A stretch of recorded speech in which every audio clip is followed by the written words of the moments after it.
We were not really affected by the recession in 2008, 2009. We've seen growth right across our province in just in every sector, the industrial, commercial side, being driven a lot by mining and potash, oil and gas, diamonds, uranium are really driving our economy.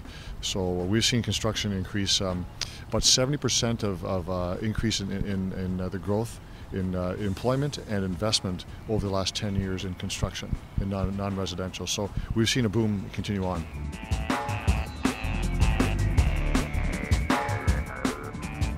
One of our big pillars of responsibility is to engage First Nations into the mainstream economy.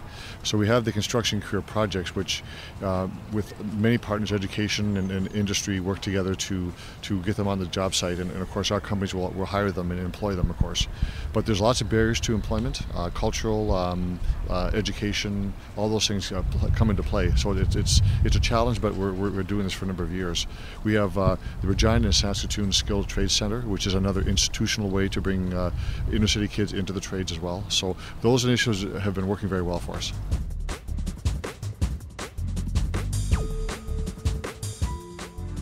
I'm very passionate about Saskatchewan and Regina in particular. We have a great city with a lot of opportunity, and I really love the city. I love being a councilor. I like helping to move us forward. So for me, it's something I've been doing for a number of years as a councilor for 15 years. The next step is to run for mayor.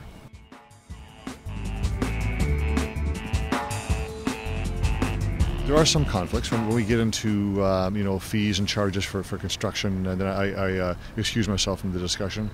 But we are at a high level discussion. We don't ever deal with contracts for any kind of thing that's built, so I don't even see that. But yeah, there's a lot of work between the two of them for sure, and it takes up a lot of time. But there's not an inherent conflict.